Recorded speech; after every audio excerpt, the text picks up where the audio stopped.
Okay,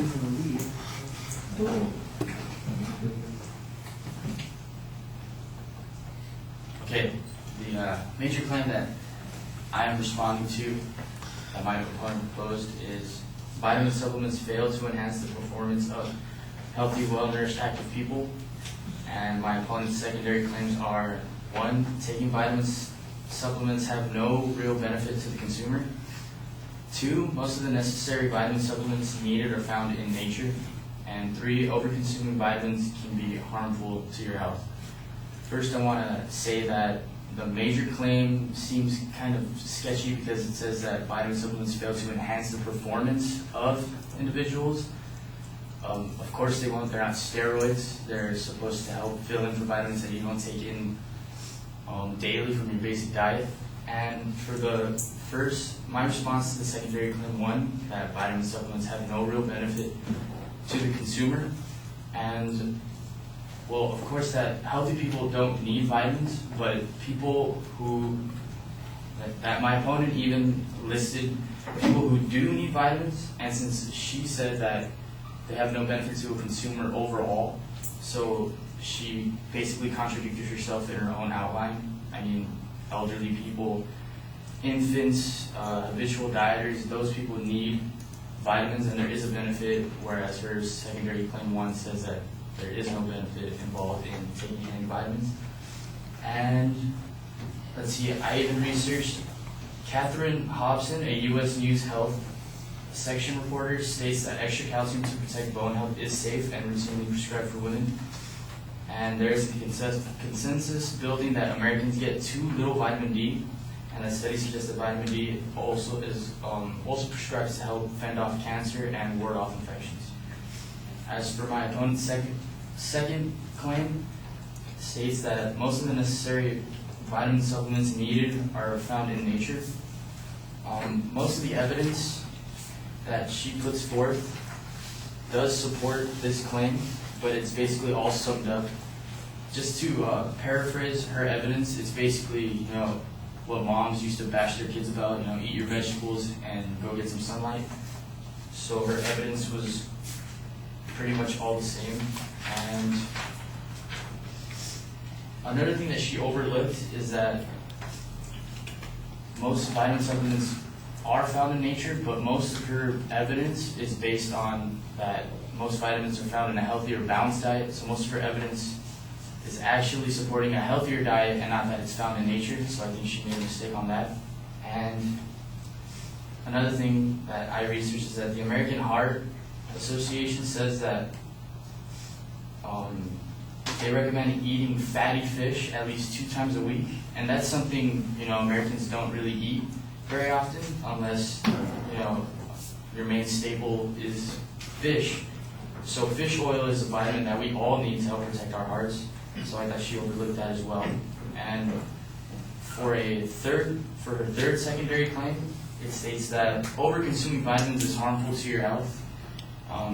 I cannot debate that at all because I even did extensive research and it proves that abusing vitamins does have health risk. So there really isn't anything I can argue about the third claim except that there is one major contradiction to her whole paper stated in the first sentence, and she says that vitamins are actually an essential part of our diet, especially for active people, when her overall major claim says vitamin supplements fail to enhance the performance of healthy, well-nourished, active people. So that contradiction right there is my only problem in her third claim. But other than that, that's really all I have to refute about her speech, and that's it.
Right, the structural stuff is pretty good. I think you've kind of got this general argument that is in the background, and it needs to come up a little bit more in the argument, and that is that these vitamins, what is their function in the supplement format? Is it to enhance performance, or is it to maintain health, or is it to do exactly what it sounds like, supplement people who have deficiencies, and argue that, in fact, that the advocate has maybe conflated these three ideas and in essence has ignored the real function of those vitamins. I think you do an okay job setting that up as an issue.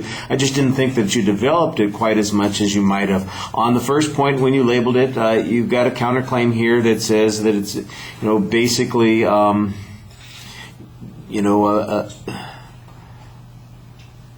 there is in fact a need for these vitamin supplements in some places, and you're arguing that the advocate has basically undermined their own claim by showing that there is a need for the elderly and for infants and for people who have some other kind of deficiency. And I thought that was a reasonable press on that argument.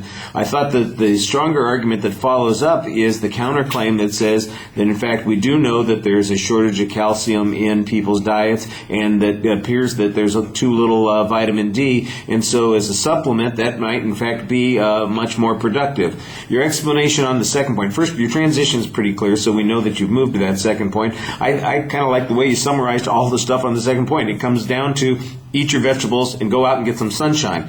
Now here's where I think you need to develop the argument a little bit more, and that is people don't eat their vegetables, which means that they don't have enough vitamins, and it's hard to eat as many you know how many damn vegetables you're supposed to eat in order to get this nutritional stuff? I mean, I like a vegetable or two on occasion, but holy criminy, 4 servings of vegetables a day, that's, I like fruit, but you have to eat like 6 apples a day to get enough of this, or it just seems like a heck of a lot, for most people to eat that much in those. And I think that's the kind of argument that you want to develop. Just be more pragmatic about this and say, look, we understand, but that's not the life that most people lead. The life most people lead is a little bit different. It's hard for them to sit down and prepare a balanced nutritional meal on a regular basis, and that's why they're choosing these kinds of supplements to try and address that sort of issue. I did think that you had a nice piece of information about the fish oil, suggesting that we need to get those things, and you kind of made that argument that said we don't, most Americans don't eat that kind of fatty fish that they need to have. I think you need a little bit more evidence on that point, but you've got the right idea there. All right, and then on the third point, basically you kind of just concede the third point. I think you want to acknowledge that overconsumption would in fact be a problem, but here's the thing that I think you might have made the argument about, and that is that the advocate failed to prove that there is overconsumption of these kinds of things, that people are taking too many, or that any harms are occurring as a result of this. Could somebody die if they take too many vitamins? Yes, they could. They could also die if they hit themselves with a hammer in the head a whole bunch, but there's no evidence that people are doing either of those kinds of things. So why are we worrying about this particular point? I think that you kind of say that there's this contradictory position that you're presenting, at one point that says, that there's this inconsistency that's being presented here, and I didn't understand what you were talking about on that contradictory position. It didn't make any sense. All right, thank you.